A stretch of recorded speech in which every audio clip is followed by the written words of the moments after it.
ओम नमो भगवते वासुदेवाय। श्रीमद् भागवत पुराण प्रथम स्कंद तीसरा अध्याय। भगवान के अवतारों का वर्णन। श्री सूत जी कहते हैं, सृष्टि के आदि में भगवान ने लोकों के निर्माण की इच्छा होते ही उन्होंने महतत्व आदि से निष्पन्न पुरुष रूप ग्रहण किया। उसमें 10 इंद्रियां, 1 मन और 5 भूत, ये 16 कलाएं थी। उन्होंने कारण जल में शयन करते हुए जब योग निद्रा का विस्तार किया, तब उनके नाभि सरोवर में से एक कमल प्रकट हुआ और उस कमल से प्रजापतियों के अधिपति ब्रह्मा जी उत्पन्न हुए। भगवान के उस विराट रूप के अंग प्रत्यंग में ही समस्त लोगों की कल्पना की गई है। वह भगवान का विशुद्ध सत्व में श्रेष्ठ रूप है। योगी लोग दिव्य दृष्टि से भगवान के उस रूप का दर्शन करते हैं।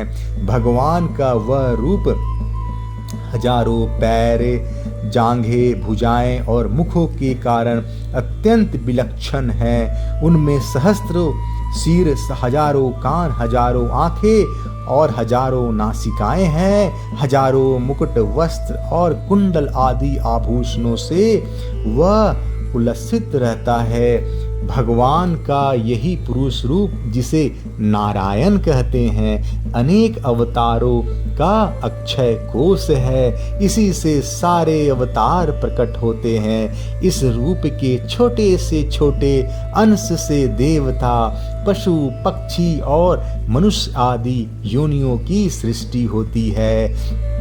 उन्हीं प्रभु ने पहले कौमार सर्ग में सनक, सनंदन, सनातन और सनत कुमार, इन 4 ब्राह्मणों के रूप में अवतार ग्रहण करके अत्यंत कठिन अखंड ब्रह्मचार्य का पालन किया।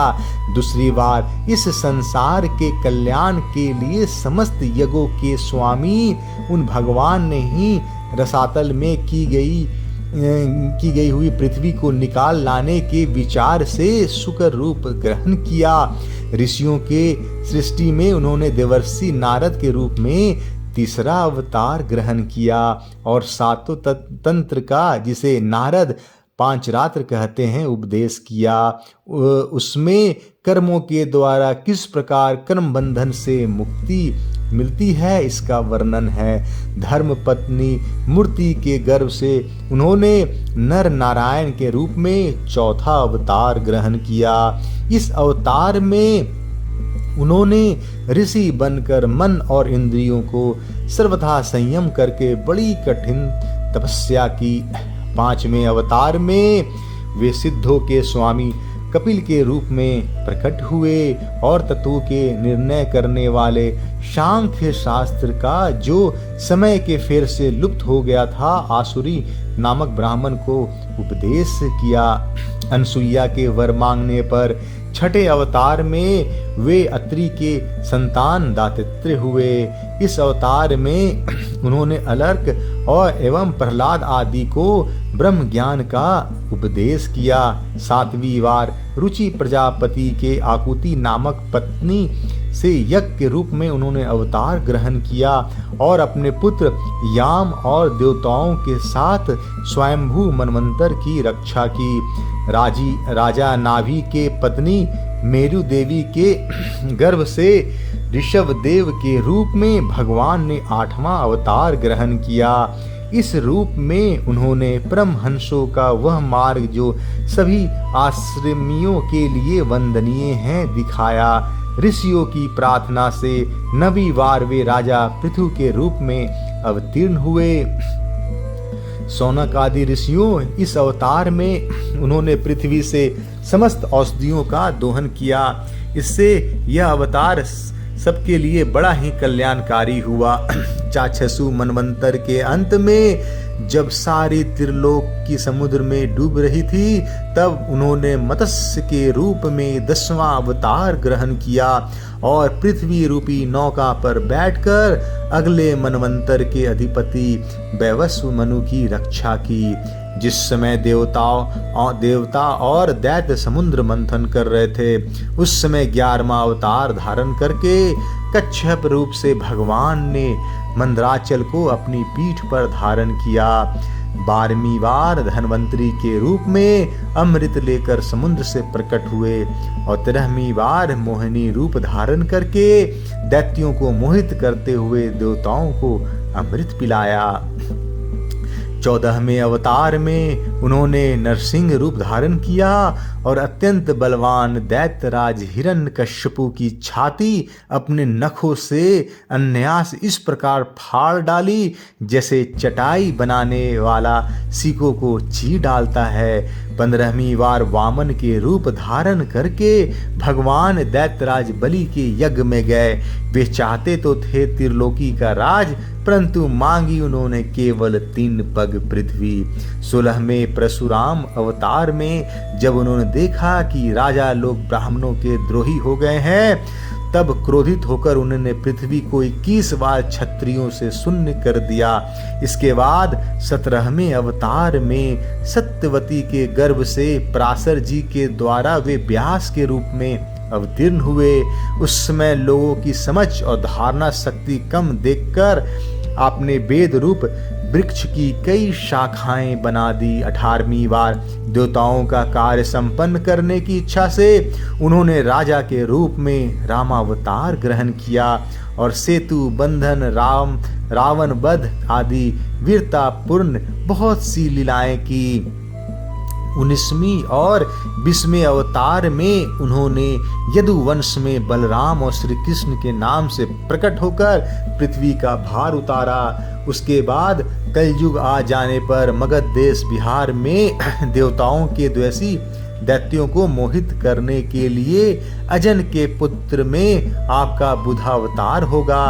इसके भी बहुत पीछे जब कलयुग का अंत समीप होगा और राजा लोग प्रायः लुटेरे हो जाएंगे, तब जगत के रक्षक भगवान विष्णु यश नामक ब्राह्मण के घर कलिक रूप में अवतीर्ण होंगे। शौनकादि ऋषियों जैसे अगाध सरोवर में हजारों छोटे छोटे नाले निकलते हैं, वैसे ही सत्वनिधि भगवान श्री हरि के असंख्य अवतार हुआ करते हैं। ऋषि, मनु, देवता, प्रजापति, मनुपुत्र और जितने भी महान शक्तिशाली हैं वे सब के सब भगवान के ही अंश हैं। वे ये सब अवतार तो भगवान के अंशावतार अथवा कलावतार हैं, परंतु भगवान श्री कृष्ण तो स्वयं भगवान ही हैं। जब लोग दैत्यों के अत्याचार से व्याकुल हो उठते हैं, तब युग युग में अनेक रूप धारण करके भगवान उनकी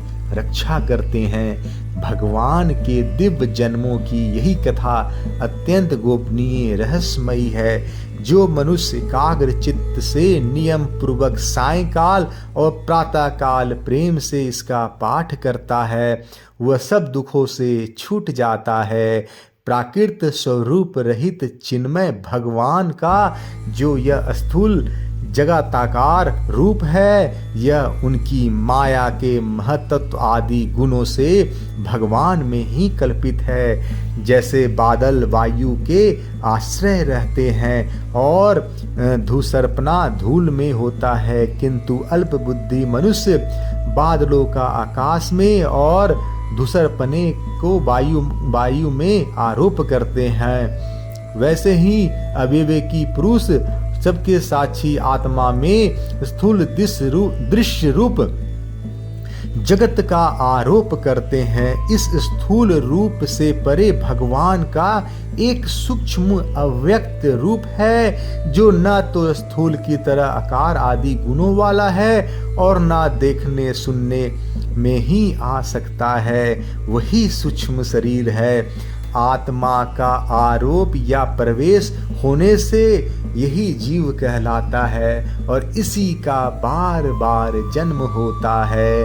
उपयुक्त सूक्ष्म और स्थूल शरीर अविद्या से ही आत्मा में आरोपित है। जैसे अवस्था में आत्म स्वरूप के ज्ञान से वह आरोप दूर हो जाता है, उसी समय ब्रह्म का साक्षात्कार होता है। तत्वज्ञानी लोग जानते हैं कि जिस समय यह बुद्धि रूपा परमेश्वर की माया निवृत्त हो जाती है, उस समय जीव परमानंदमय हो जाता है और अपने स्वरूप महिमा में प्रतिष्ठित होता है। वास्तव में जिनके जन्म नहीं है और कर्म भी नहीं है, उन हृदयेश्वर भगवान के अप्राकृत जन्म और कर्मों का तत्वज्ञानी लोग इसी प्रकार वर्णन करते हैं, क्योंकि उनके जन्म और कर्म वेदों के अत्यंत गोपनीय रहस्य हैं। भगवान की लीला अमोघ है। वे लीला से ही इस संसार का सृजन, पालन और संहार करते हैं, किंतु इसमें आसक्त नहीं होते। प्राणियों के अंतःकरण में छिपे रहकर ज्ञानेंद्रिय और मन के नियता के रूप में उनके विषयों का ग्रहण भी करते हैं, परंतु उनसे अलग रहते हैं। वे परम स्वतंत्र हैं। ये विषय कभी उन्हें लिप्त नहीं कर सकते। जैसे अनजान मनुष्य जादूगर अथवा नट के संकल्प और वचनों से की हुई करामात को नहीं समझ पाता, वैसे ही अपने संकल्प और वेदवाणी के द्वारा भगवान के प्रकट किए हुए इस नाना नाम और रूपों की तथा उनकी लीलाओं को कुबुद्धि जीव बहुत से तर्क युक्तियों द्वारा नहीं पहचान सकता। चक्रपाणी भगवान की शक्ति और पराक्रम अनंत हैं, उनकी कोई था नहीं पा सकता।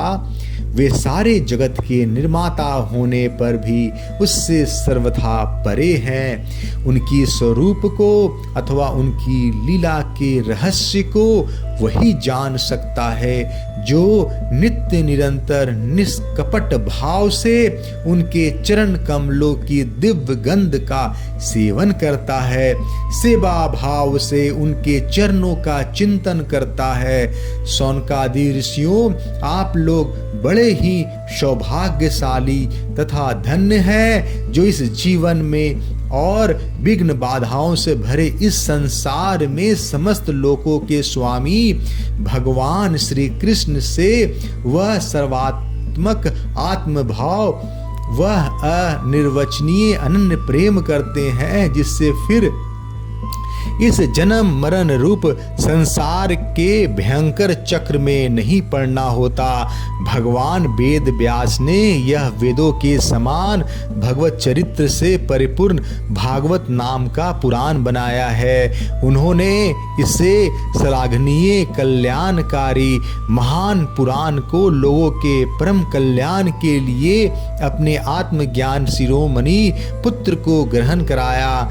इससे सारे वेद और इतिहास का सार संग्रह किया गया है। शुकदेव जी ने राजा परीक्षित को यह सुनाया। उस समय वे परम ऋषियों से घिरे हुए आमरण अनशन का व्रत लेकर गंगा तट पर बैठे हुए थे।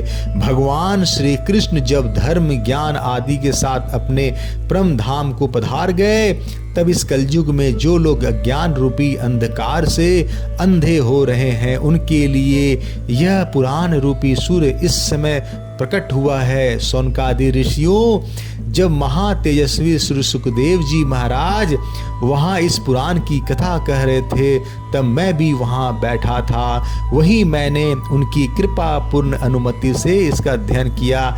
मेरा जैसा अध्ययन है और मेरी बुद्धि ने जितना जिस प्रकार इसे ग्रहण किया, उसी के अनुसार इसे मैं आप लोगों को सुनाऊंगा। जय श्री कृष्ण। भागवत पुराण 3 अध्याय समाप्त।